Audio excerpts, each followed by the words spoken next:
Republicans declare there was no collusion between the Trump campaign and Russia. The top Democrat on the Intel Committee blasting Republicans for prematurely closing the case. So, what's next? Fox News senior judicial analyst, Judge Andrew Napolitano, joins us live. Good morning to you. Some Wednesday morning. Yes, we are. Yeah. We love having you here. Happy time.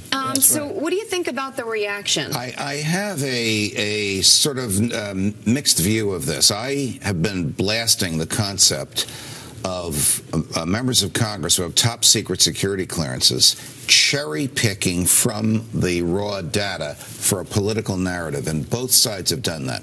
The Republicans have done that in order to, as they say, demonstrate the absence of collusion. The Democrats have done it in order to, as they say we should continue the investigation. What happens next? This will have no effect whatsoever on Bob Mueller. Remember, these guys are members of Congress. They can't indict, they can't charge, they can't prosecute, which Mueller can.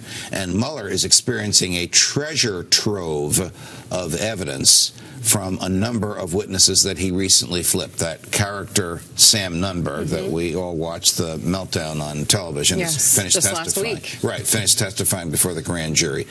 Rick Gates, Paul Manafort's former business partner and number 2 person in the Trump campaign, is now a government witness. And a very interesting and shadowy figure named George Nader, not Ralph Nader, George Nader, who is apparently telling Mueller and company about relations between the campaign and the United Arab Emirates. Who knew? Did they have something to do with the election?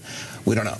So the investigation goes on while the Democrats and Republicans, I think, look a little silly because they're saying, trust us. We can't show you what we read, but what we read tells us this. Right. Democrats can go, no, we read the same stuff and it tells us that. Is there a point where, there's not a lot of credibility, I think, from the public in these seemingly partisan investigations, but the Inspector General is the one that I think a lot of people are waiting for. Yes, I could not agree with you more, Rob. The politicians really have lost credibility. I'm a little cynical when it comes to members of Congress. There's only one reason they do anything, to get reelected. Yeah. Well, that's I think the public looks at that. The Inspector General, think of it as an internal affairs in a police department, the Inspector General in the Justice Department, a mini Justice Department to investigate the rest of the Justice Department. What's he investigating?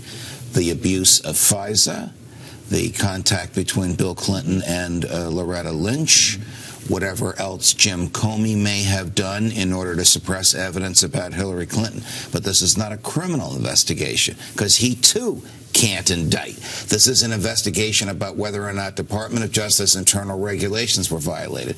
Guess what happens when you leave the Justice Department, like Andrew McCabe and Jim Comey? The Inspector General can't talk to you anymore. Right.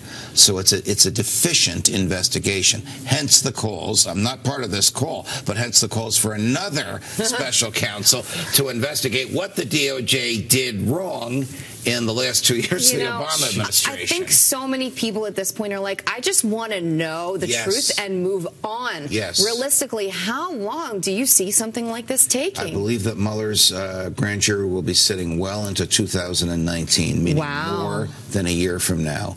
And I believe that he is not winding down, he's gearing up, and you will soon see more indictments. What happened to all that talk? There was speculation a couple months ago, we even talked about it here, that it seemed like it was winding down, that he was out of witnesses, that he had moved through everything. The trouble with trying to figure out where he is think of Bob Mueller having to put together a 10,000-piece jigsaw puzzle. And these pieces come into him not in a logical sequence. And he's got the picture down here, but he doesn't have it up there. So we really don't know exactly where he is, but we do know he's going to release everything at once. He can't release just a part of the picture, because if he does that, he'll scare off witnesses from the other part. Yeah.